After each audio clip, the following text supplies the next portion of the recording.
In today's episode, we take a behind-the-scenes look at doing photography for our covers. I take a trip to America's Test Kitchen. And where you can celebrate Independent Bookstore Day.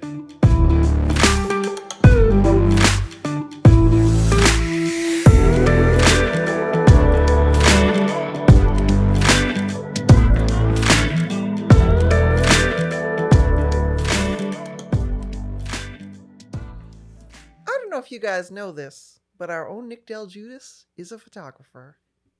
And he recently went on a photo shoot to do our May covers, which are the dining cover story of Lunch is Back. Yeah, and we actually went and we shot 3 out of our 4 covers this month. We went to Frank and Laurie's, we went to Matunic Oyster Bar, and we went to Cafe Water Street. There it is.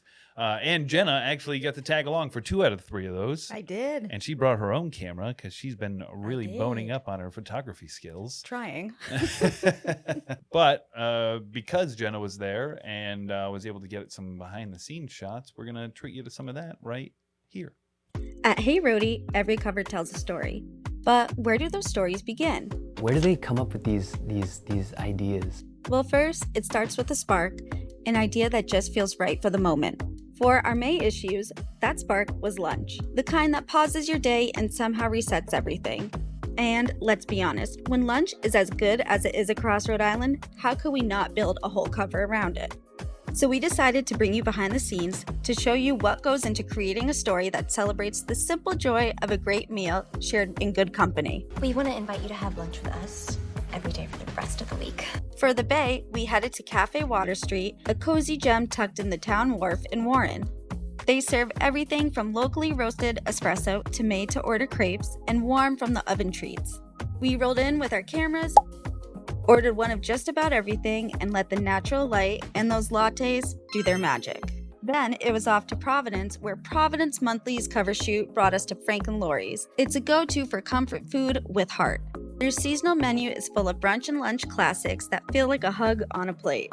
With their amazing ambiance and charm around every corner, it was the perfect place to celebrate the simple joy of lunch.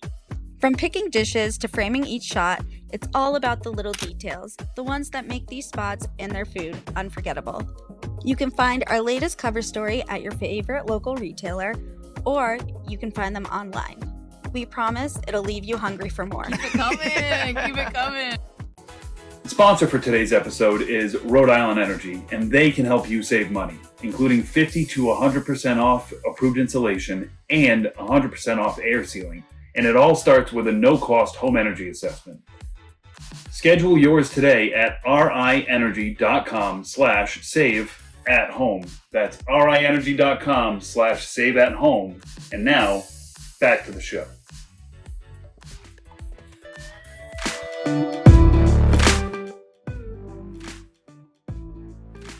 Is America's Test Kitchen in Rhode Island? It's in Boston. Oh, okay. It's filmed in the Seaport area, but Ashley Moore, who is one of the on-air cook talent people and food stylist, lives in East Providence. Oh. So she had DM'd me on Instagram, and when I realized, oh my gosh, you're in Rhode Island, can we feature you in the magazines? And she was totally up for it. So Andrea McHugh, one of our longtime contributing writers, 20 years writing for us, did an article on her. And then Ashley invited Andrea and I to go visit the set of America's Test Kitchen in Boston. Now, I'm a super fan of the show. So I was just sort of they're so-and-so. Can I take my picture with them? I was totally fangirling. And I don't know if Andrea's ever watched the show, but I watch it if the stars align, I might watch it 3 to 6 times on a Saturday on all the PBS stations. So wow, you are a fan. True fan here. I No am. kidding. I really, it's funny. I enjoy watching the camaraderie, cooking, their tips. They do a lot of product reviews. So it's very, very cool. So we visited and took a lot of photos. And the article about Ashley is also running in the dining issue in Providence Monthly. Yes. No. Okay, skip that because I don't know if it's running again. Fine, whatever. Maybe it Be is. that way. Anyway, you can read about Ashley more at heyrhody.com. Yeah.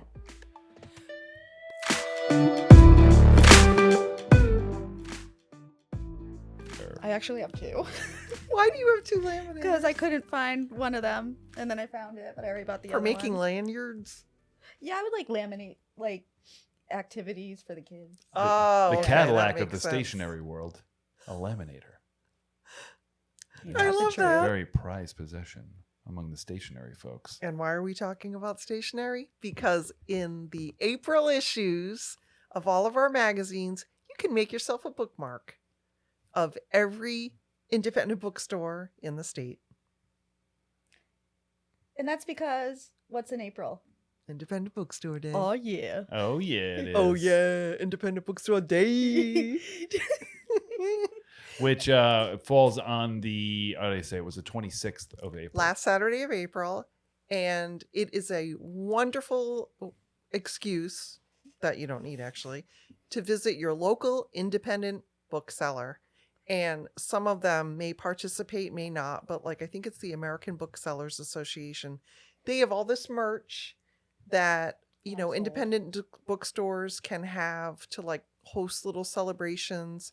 Some places like do it up big, some places very small, but it's really fun. And like a couple years ago, my friend and I, Hugh Miner, who sometimes contributes Rhody Reads, I think we tried to go to like a bunch of bookstores in one day on that day. And we saw other people do the same thing. Oh really? Oh, that's cool. It was really fun. So yeah. you like left one bookstore and you went to another one. The other people Yeah. showed up again. You go, are you going to all the bookstores? Yeah, absolutely. So it was super fun. Like there might be tote bags. And it's so funny. So the shop column is gifts for readers because I'm always writing all the time. I don't always feel like reading. So when I love an independent bookstore, but I'm there to buy like stationery, notepads and stickers. Yeah. So that's what the shop page is. It's like the gifts for readers. And then there's this like do-it-yourself bookmark. That's really cool. And I always kind of feel bad because I love independent bookstores. Like I used to be like a really big reader. I just haven't been lately. But I find myself, so I'll go into one if I see one, like, especially like some of my little coffee shops right next to them or something you can go in. But the one downside for me is usually if I'm going to a bookstore, I'm looking for a very specific book.